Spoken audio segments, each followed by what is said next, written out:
திறன். பணத்தை பாதுகாக்கும் திறனும் இங்கதான் வருது, பணத்தை அனுபவிக்கும் திறனும் இங்கதான்.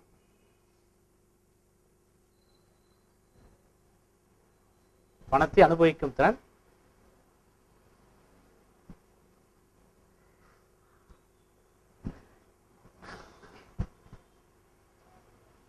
அப்புறம் உடலில் உள்ள சக்தி. ஒன்னாவது வீட்டு நம்ம உயிர் சொல்றோம் இல்லையா, ரெண்டாவது வீட்டுக்கு சக்தி, கலோரிங்கிறது ரெண்டாவது வீட்டோட காரணம்.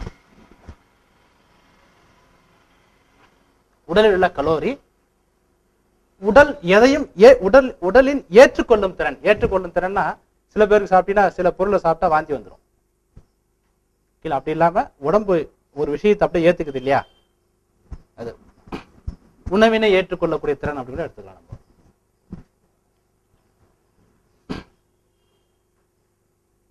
இதுக்குள்ள எக்ஸ்பிளனேஷன் நான் சொல்லிடுறேன். முகம்ங்கிறது நீங்க சொல்ல வேண்டியதில்லை, அது தலைக்கு அப்புறம் முகம் வருது ஆக்சுவலா. அப்புறம் எளிதில் பணமாக்கக்கூடிய பொருட்கள் அப்படிங்கிறது ரெண்டாவது கூட காரணம். எளிதில் பணமாக்கக்கூடிய பொருள்னா இந்த டேபிளை ஈஸியா பணமாக்கிட முடியுமா? முடியாது. இதை கொண்டு போனா இதுக்குன்னு விலை நிர்ணயம் இல்லை. இன்னோட வேற ஒரு வார்த்தையோட போடலாம். இருக்கு எளிதில் பணமாக்கக்கூடிய பொருட்கள், அதே மாதிரி ஒரே மாதிரியான விலை நிர்ணயம் உள்ள பொருட்கள். நான் எழுதிக்கிறேன், ஒரே மாதிரியான விலை நிர்ணயம் உள்ள பொருட்கள். அது எல்லா இடத்துலயும் ஒரே மாதிரி இருக்கும். அதை கொண்டு போய் கொடுத்தா பிக்சட் ரேட் இருக்கும், அதை கொடுத்துட்டு வாங்கிட்டு வந்துடலாம். பெரும்பு இல்ல, அவர் எல்லா இடத்துலயும் ஒரே ரேட்டு சொன்னாரு. ஏன்னா எல்லா இடத்துலயும் ஒரே ரேட்டு தான், எல்லா இடத்துலயும் ஒரே ரேட் இருக்காது. ஒரே ஊரா இருந்தாலும் கூட இடத்துக்கு இடம். ரெண்டாவது, விற்கிறவனுக்கு பணம் அதிகமா தேவை, கம்மியான ரேட்டு. வாங்குறவனுக்கு டிமாண்ட் இருந்து அதிகமான ரேட்டு இருக்குல்ல சார். அப்போ அது ரெண்டாவது பாவத்துல வராது, அது நாலாவது பாவம். ரெண்டாவது இடங்கிறது உலோகங்கள் சொல்றோம் இல்லையா, உலோகங்கள், தங்கம் எல்லா இடத்துலயும் ஒரே ரேட்டு தான், வைரம் எல்லா இடத்துலயும் ஒரே ரேட்டு தான், இரும்பு எல்லா இடத்துலயும் ஒரே ரேட்டு தான். ஓகேங்களா? அதாவது இது இந்த உலோகங்களா இருக்கும் போது அது பிக்சட் ரேட்டு. ஆனா அந்த உலோகத்தை வேற மாதிரி ஒரு பொருளா யூஸ் பண்ணிட்டீங்கன்னா அது வேற ரேட்டு இல்ல. அதுக்கப்புறம் தானியங்கள், தானியத்துக்கு கிட்டத்தட்ட எல்லா ஊர்லயும் ஒரே ரேட்டு தான். அரிசி ஒரு கிலோ 500 ரூபாய் எங்கேயும் இருக்காது, டிமாண்ட் இருக்கிற இடத்துல இருக்கும். இங்கிருந்து ஒரு பிக்சட் ரேட் அப்படின்னு பார்க்கும்போது இதுக்கெல்லாம் ஏறக்குரிய பிக்சட் ரேட்டு தான் இருக்கும். அதே மாதிரி பணத்தை பாதுகாக்கக்கூடிய திறன் அப்படின்னா என்னன்னா, ஒருத்தர் கையில வந்த பணத்தை அதை நாளுக்கு நாள் அது அதிகமாகிற மாதிரி பாதுகாக்கக்கூடிய திறன் அவர்கிட்ட இருக்கா? சில பேர்கிட்ட ஒரு 1000 ரூபாய் கொடுத்தா மறுநாள்ல காலி ஆயிடும். ஒரு 10 லட்ச ரூபாய் கொடுத்தா ஒரு 3 மாசத்துல காலி பண்ணுவாங்க. அவங்களுக்கு ரெண்டாவது வீடு வீக்னு அர்த்தம். ரெண்டாவது வீடு யாருக்கு நல்லா இருக்கோ அவங்க தன் கையில இருக்கிற பணத்தை வச்சுக்கிட்டு என்ன பண்ணுவாங்கன்னா அதை மேலும் மேலும் பெருக்கிட்டு இருப்பாங்க. அதுதான் பணத்தை பாதுகாக்கக்கூடிய திறன் அப்படிங்கிறது. அதுக்கப்புறம் பணத்தை அனுபவிக்கக்கூடிய திறன் சொல்லிட்டு, சில பேர்கிட்ட நிறைய பணம் இருக்கும் ஆனா அனுபவிக்கிற யோகம் இருக்காது. அதுதான் இந்த பணத்தை அனுபவிக்கக்கூடிய யோகம் சொல்றது. இந்த ரெண்டாவது வீடு லக்னத்துக்கு சாதகமா, அது பின்னாடி சொல்லுவா, லக்னத்துக்கு சாதகமான வீட்டுடன் தொடர்பு கொண்டா அவர் பணத்தை நல்லா அனுபவிப்பார். இந்த ரெண்டாவது அவராலையும் பணத்தை அனுபவிக்க முடியாது. அதாவது பணத்தை பாதுகாக்கவும் செய்யணும், அனுபவிக்கவும் செய்யணும். அந்த மாதிரி விஷயத்தை இந்த ரெண்டாவது பாவத்தை வச்சுதான் நம்ம அனலைஸ் பண்ண முடியும். ஒரு பணத்தை அனுபவிப்பாரா அல்லது பாதுகாப்பாரா, இல்ல பாதுகாக்கவும் செய்வாரு அனுபவிக்கவும் செய்வாரா அப்படிங்கிற விஷயம் இந்த ரெண்டாவது வீடு சார். அதுக்கப்புறம் வேற என்ன சொன்னா சார், ஒரே மாதிரியான விலை நிர்ணயம் உள்ள பொருட்கள்ங்கிறது எல்லா இடத்துலயும் இருக்கக்கூடிய இதுதான். ஓகேங்களா? அடுத்து மூணாவது வீடு. இது எப்படி நான் பயன்படுத்த நான் சொல்றேன். நான் ஆக்சுவலா இப்போதைக்கு இந்த கார் ஆனா கொஞ்சம் இந்த மாதிரி உங்களுக்கு தெரிஞ்சிருக்குமா நான் தெரியல. சரிங்களா? ஏன்னா மூணாவது பாவம் கைகள், காது,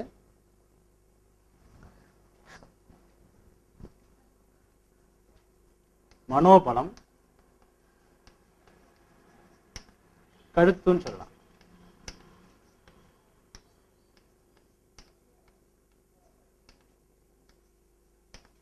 மண்டலம்,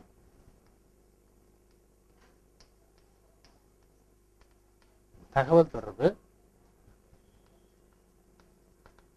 எழுத்து,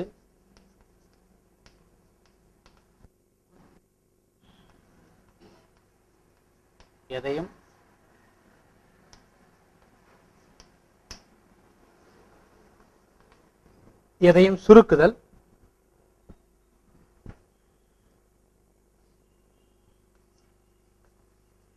பதிவு, மாற்றங்கள் அப்படிங்கிறது இந்த பாவத்தோட காரணம். கடைசியா மாற்றங்கள், மாற்றம்னு போட்டுருங்க.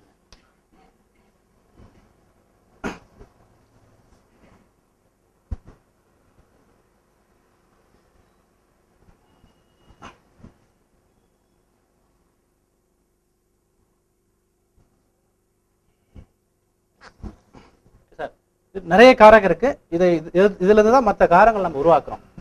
உதாரணத்துக்கு தகவல் தொடர்பு அப்படின்னாவே இதுலயே பல விஷயத்தை எடுக்கலாம். Computer, cellphone, radio, TV, CD, pendrive, ஆன் டிரைவு, டிவிடி, இந்த மாதிரி எல்லாத்தையும் அதில் போட்டு வந்துடலாம் சார்.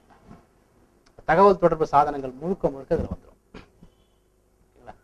எழுத்துனா என்ன? எழுத்துனா புத்தகம், பதிவுத்துறை, ரிஜிஸ்ட்ரேஷன், டாக்குமெண்ட் எல்லாமே இதில் வந்துடும். எதையும் சுருக்குதல், இந்த மாதிரி தான். இது எல்லாமே பார்த்தீங்கன்னா நிறைய விஷயம் ஒன்று நம்ம பில்டப் பண்ணிட்டே போகலாம். இது மேலோட்டமாக தெரிஞ்சு இதுல இருந்து நம்ம பில்டப் பண்றது. உடல் கூறுல இந்த கைகள் அப்படிங்கிறது இந்த மூணாவது பாவத்துடைய காரகம். இதை மனப்பாடம் பண்ண வேண்டியதில்லை. 1 இப்படி வருது இல்லையா, 1 2 கைகள், காது, மனோபலம், தைரியம் சொல்றேன் இல்லையா, தைரியம், தன்னம்பிக்கை அப்படிங்கிறதுலாம் இந்த பாவத்துடைய காரகம் தான்.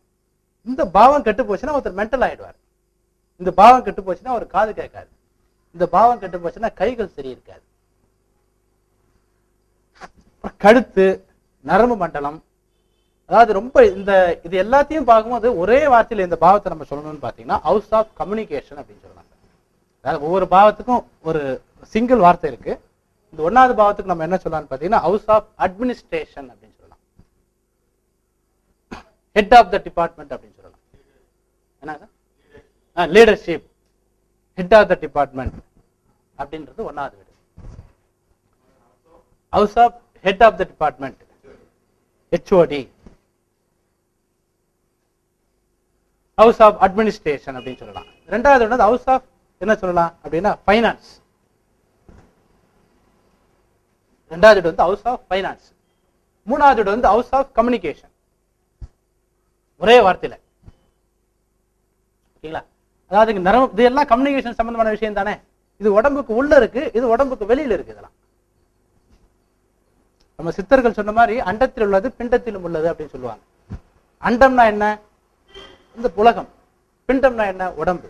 உடம்புல என்ன இருக்கோ அதுதான் வெளியில இருக்கு அப்படிங்கிற மாதிரி இந்த காரகங்கள் உடல் கூறுல இந்த 1வது பாவம், 2வது பாவம், 3வது பாவம், இந்த மாதிரி 12 பாவங்கள் உடல் கூறுல எந்த உறுப்புகளை குறிக்கிறதோ அந்த உறுப்பு என்ன பண்ணுதோ அதை சார்ந்த விஷயங்கள் தான் அங்க நடக்கும் சார்.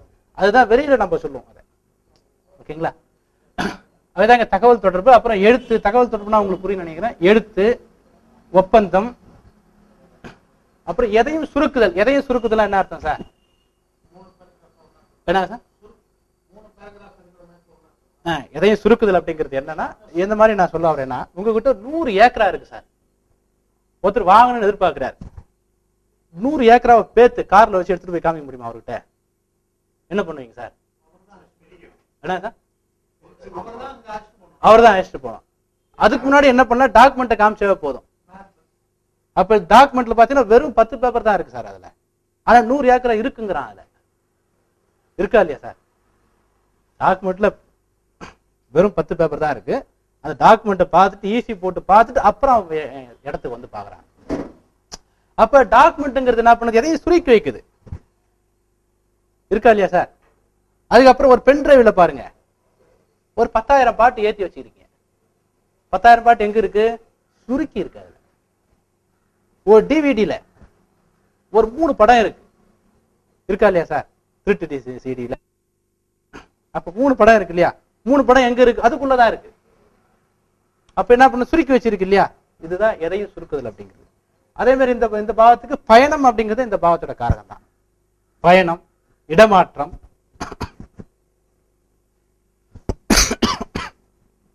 பயணம், மாற்றம்ன்றது இடமாற்றம் எடுத்துக்கலாம். இடமாற்றம், வேலை மாற்றம், தொழில் மாற்றம், இந்த மாதிரி ஆகிக்கலாம். டிரான்ஸ்பர், இந்த மாதிரி விஷயம் இங்கதான் வரும். அப்புறம் கம்ப்யூட்டர் துறையில ஒருத்தர் வேலை கிடைக்குமா அப்படின்னா இந்த பாவத்தை தான் அனலைஸ் பண்ணணும். பேங்க்ல வேலை கிடைக்குமா அப்படின்னா மேல இருக்கிற பாவம். மேனேஜர் ஆவாரா அப்படின்னா மேல இருக்கிற பாவம். ஒன்னாவது வீடு மேனேஜரும், ரெண்டாவது வீடுங்கிறது பேங்கிங் டிபார்ட்மெண்ட்டை குறிக்கும், ஜுவல்லரி டிபார்ட்மெண்ட்டை குறிக்கும்,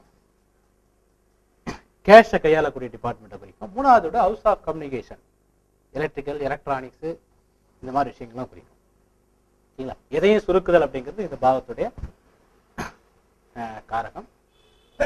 அதுக்கப்புறம் பதிவுனா சொன்னதுதான், ஏதாவது ரெக்கார்ட் பண்றோம் இல்லையா, அதுவும் மூணாவது வீடு தான். சரிங்களா?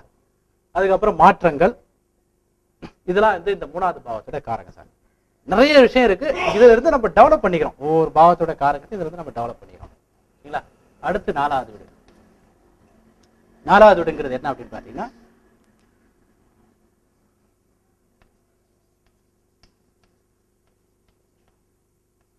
நுரையீரல்,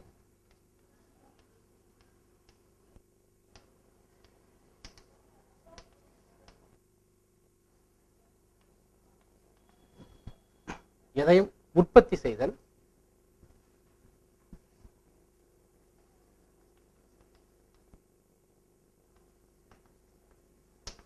திடப்பொருள்கள்,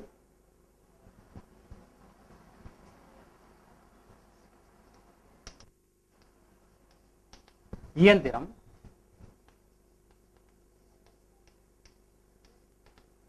கட்டுமானம்,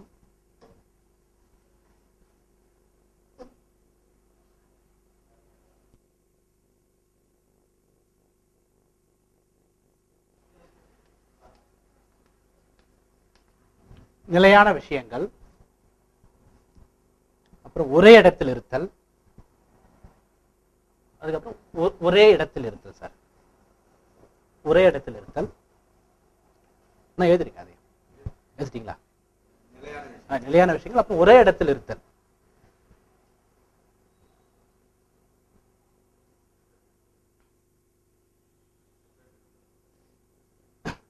செயற்கையாக ஒரு பொருளை, அந்த செயற்கைங்கிறது இந்த பாவத்தோட காரகம் சார். செயற்கைன்னு சொல்றோம் இல்லையா, செயற்கை, ஜடப்பொருள்கள்.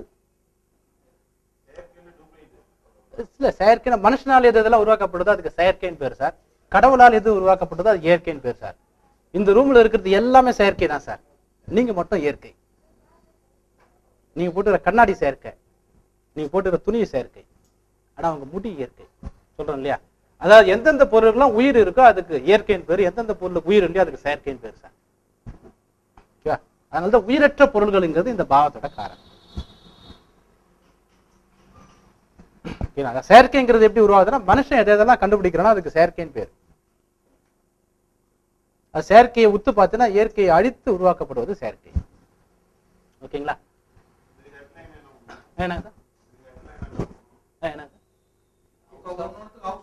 இது house of production sir, house of manufacturing.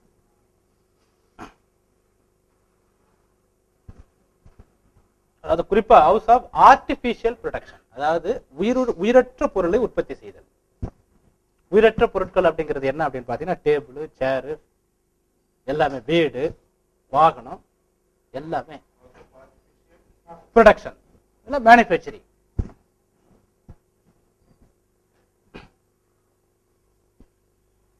இது இந்த உடல் கூறுல நுரையீரல் வருது. நுரையீரல் என்ன பண்ணது, காற்றை உள்வாங்கி ஆக்சிஜனை உற்பத்தி பண்ணது இல்லையா, அந்த மாதிரி எடுத்துக்கலாம். எதையும் உற்பத்தி செய்தல், ஒரு பொருளை புதுசா ஒரு பொருளை உற்பத்தி செய்தல்ங்கிறது இந்த பாவத்தோட காரகம். நான் வீடு அதெல்லாம் சொல்லவே இல்லை. வீடுங்கிறது எப்படி, வீடு இதுல அடங்கிறது இல்லையா, வாகனம் இதுல அடங்கிறது இல்லையா. நான் ஒரு இன்ட் மாதிரி கொடுத்துறேன். இதுல இருந்து நம்ம டெவலப் பண்ணிக்கலாம். வீட்டு உபயோக பொருட்கள், கட்டிலு, பீரோ, மெத்தை, எல்லா உயிரில்லை, எந்தெந்த பொருள்ல உயிர் இல்லையோ அதெல்லாம் இந்த நாலாவது பாவத்தோட காரகம். எந்தெந்த பொருள்ல கனமா இருக்கோ அது நாலாவது பாவத்தோட காரகம். ஒரு பொருள்ல உயிர் இருக்கக்கூடாது, அதே மாதிரி கனமாக இருக்கணும் அப்படின்னா நாலாவது பாவத்தோட காரகம். அதனால்தான் திடப்பொருள்கள் அப்படின்னு சொல்லியிருக்கோம். அப்புறம் இயந்திரம் சொல்லியிருக்கோம். இயந்திரம்னா என்ன சார், மிஷின் சொல்றோம் இல்லையா, பெரிய பெரிய மிஷின். அப்புறம் கட்டுமானம்னா என்ன, கட்டுமானம் ஏதோ ஒண்ணா, வீடு கட்டுறதும் கட்டுமானம் தான், வாகனத்தை உருவாக்குறதும் கட்டுமானம் தான். அதை சின்ன சின்ன பொருளா ஒன்னா வச்சு அசம்பிள் பண்ணி ஒரு பெரிய பிரம்மாண்டத்தை உருவாக்குறது கட்டுமானம். அதை கட்டுதல், ஒன்றோட ஒன்றை இணைத்தல், சேர்த்து பெரிய உருவம் கொடுத்தல், அதுதான் கட்டுமானம்.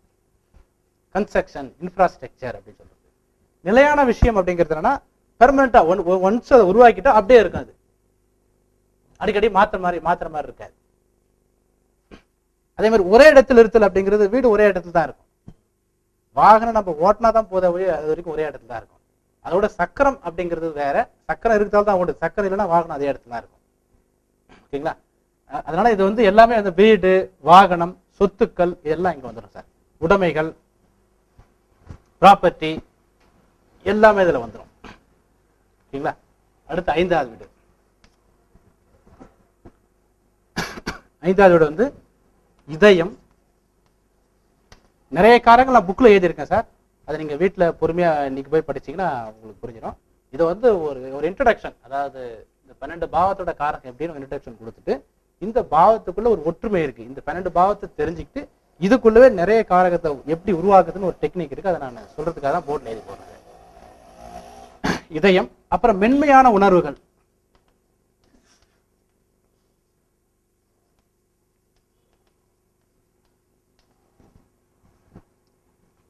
இதயம், அப்புறம் மென்மையான உணர்வுகள்,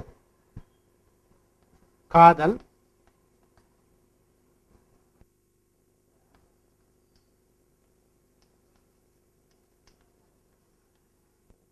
பாலின உணர்வுகள்,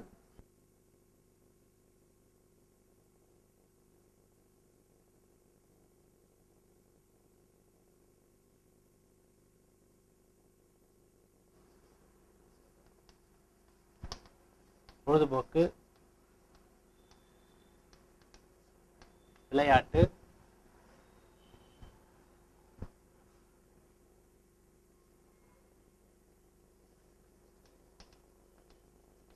கவர்ச்சி, அழகு, ஒரு உயிரினை உருவாக்கும் சக்தி. ஒரு உயிரினை உருவாக்கும் சக்தி எழுதிட்டீங்களா? ஆமா ஆமா ஆமா சார். ஒரு உயிரினை உருவாக்கும் சக்தி. ஏன்னா இங்க இடம் இல்லைங்கிறதால எழுதல நானு. ஆமா சார், ஏன்னா இங்க இடம் இல்லைங்கிறதால எழுதல நானு. அதுதான், வேற எதுவும் இல்லை. ஒரு உயிரினை உருவாக்கும் சக்தி. அப்புறம் இயற்கை அப்படின்னு பொருள். இயற்கை. ஒரு உயிரினை உருவாக்கும் சக்தினா என்ன சார்? குழந்தை பெற்றுக் கொள்ளக்கூடிய திறன். குழந்தைகளும் போட்டுக்கலாம். இந்த பாவத்தை நம்ம ஒரே வார்த்தையில என்ன சொல்லலாம்னு பார்த்தீங்கன்னா ஹவுஸ் ஆஃப் சென்டிமெண்ட்ஸ் அப்படின்னு சொல்லலாம்.